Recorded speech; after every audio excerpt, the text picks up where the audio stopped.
5, 4, 3, 2, 1. Thunderbirds are go.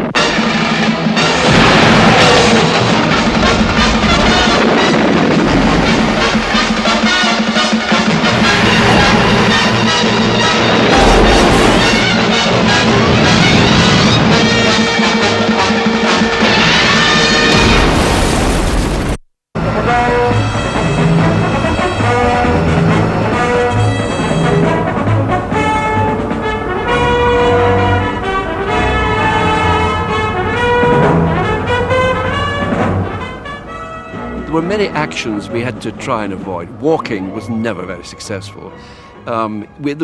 We used walking progressively less and less as the series progressed, and ways were devised to show people arriving into rooms and sitting down by cutting away to other characters in the middle of conversations. The reason that we didn't walk the puppets very much in full length was because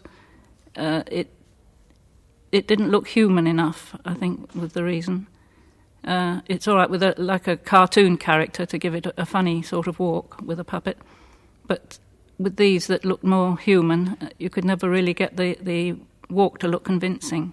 But I always tried to be a bit more ambitious. For instance, in an episode called The Cham Cham, Lady Penelope had to do a kind of slow foxtrot across the ballroom floor with one of the characters.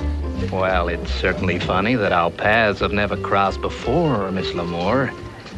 I know most of the warblers in show business. Always been around, you know. High society keeps me pretty busy. Tintin and Lady Penelope had to go skiing.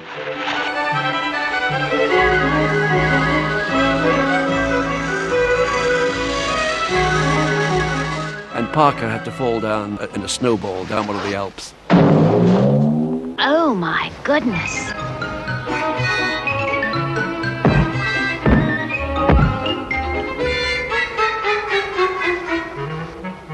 They appear to be heading this way.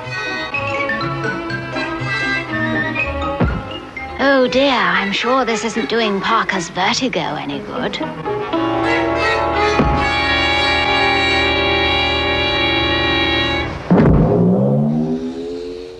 Oh, I must apologise for the unconventional entrance, milady. We had lots of inserts of human hands. These puppets could only do certain movements, or if they had to do special movements, it was enormously time-consuming to get them to do it. So that we'd often have one of the characters, Scott or Alan Tracy, reaching forward painfully as if to touch something, and then we'd cut to a very human hand dressed in a rubber glove pushing a button or pulling a lever. It never quite worked. It never convinced the viewers, I don't think. They saw through it all. They saw this was a real hand and not a puppet. But I think it was one of the gimmicks that endeared the series to its viewers. I quite liked the fact that they never looked totally real. I think that was part of the charm, that they were not real, that they were almost real, but not quite. And I think that was what engaged them to lots of the viewers and the fans. But as far as I'm concerned, it didn't matter. If the figure's strong enough in its character, you won't notice strings or anything else. Strings? What do they mean, strings? I certainly never noticed any strings. And there's another equally dastardly rumor involving the use of synthetic material. Polystyrene was the main material that was used. It had only just entered the scene in those days, but it was a very interesting material inasmuch as it looked different to what it was. It looked like a rock in some cases. You could paint it and put it on the set and shape it. It was very light, portable, so it could be used as a wall. I think that was the main new material that we used.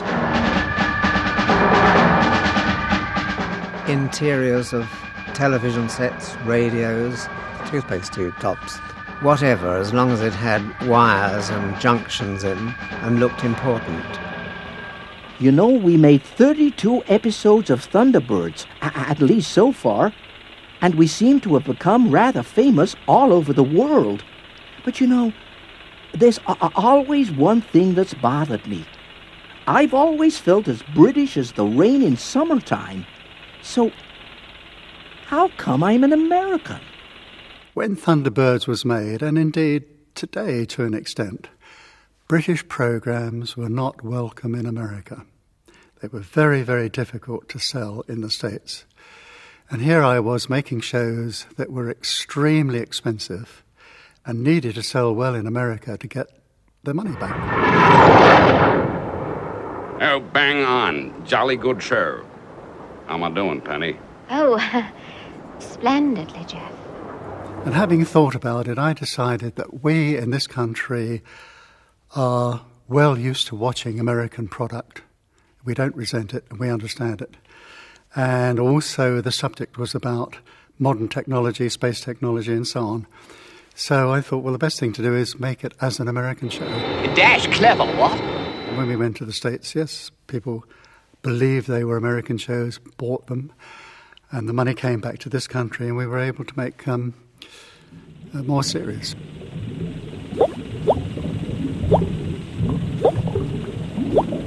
Well, thanks for dropping by, but I really must be getting on with my experiment.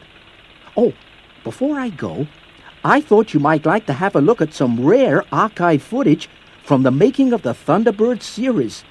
It was made in 1965, so it's in black and white. As they say in the movies, that's all, folks.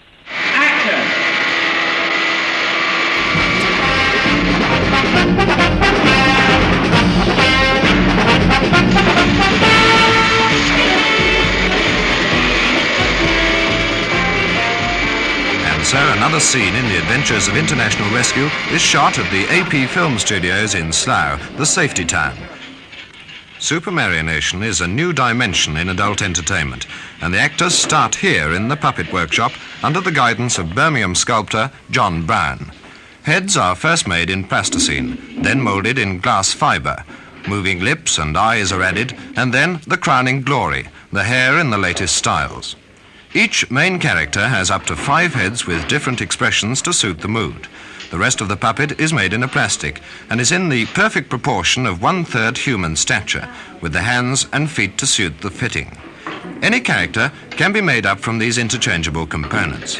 Each dressed puppet costs between £250 and £300. Often, 2 units are shooting at once, so an identical twin is made.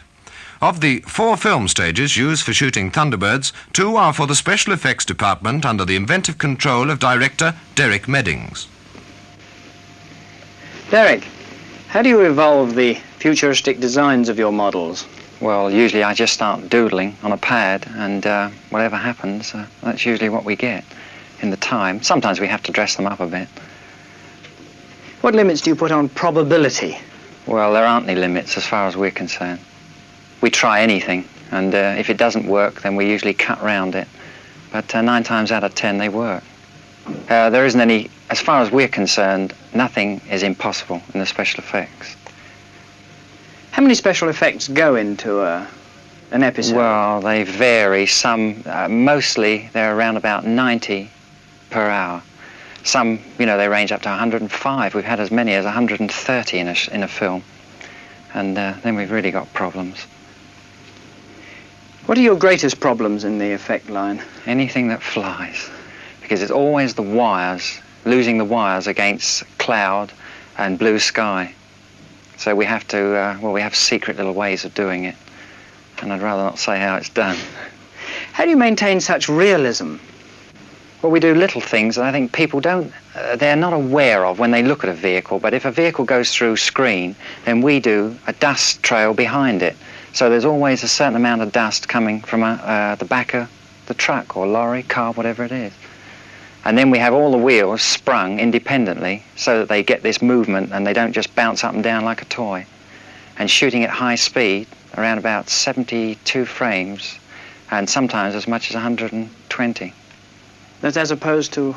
24. which is a normal film Yes, frame. but we can't shoot at 24.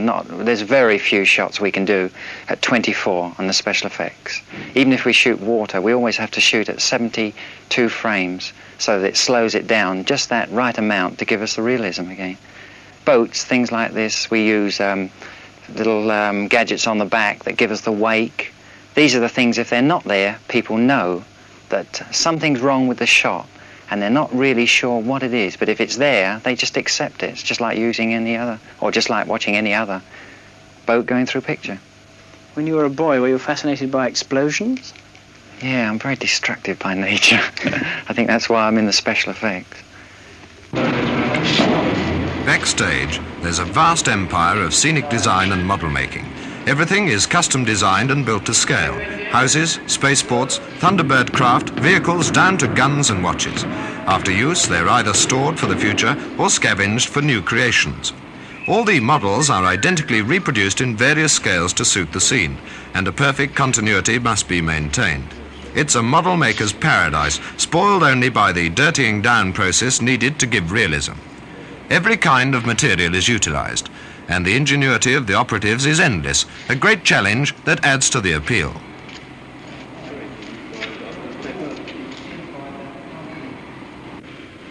The puppets work on the sets under blistering arc lights 10 times stronger than normal, and their actions are controlled by 12-foot wires from above.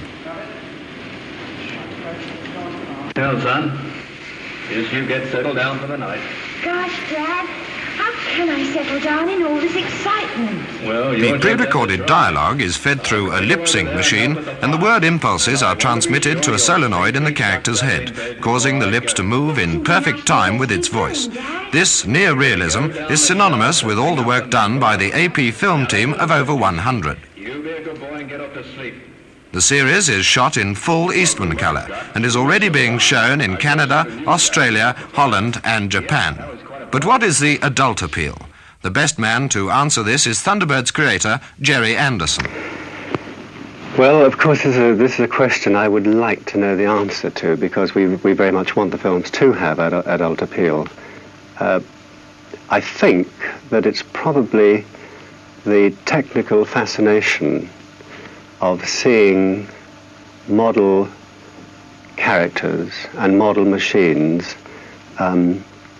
behave in a realistic way on the screen. I think it is the wonderment, much the same way as with the Disney cartoons. One looked at animated figures and couldn't believe that they in fact weren't real. And of course, I think from the point of view of creating fantasy, it is important to make fantasy as believable as possible so that it is acceptable. This is what we try to do. What of the future? Live actors? Well, this is a difficult one to answer. It's a question we ask ourselves at least once a week. I would very much like to make films with live actors, but of course the problem is that with live actors you have to accept their faces as they are. I don't think it would be quite as simple to get the strong characters that we succeed in getting in our films. And of course, there would be many difficulties in creating the sort of situations we create at the moment with live artists. But I think one day, yes, we hope so. Whether the actors are human or puppets, Thunderbirds adds up to a unique contribution to world entertainment. Thunderbirds are go. FAB.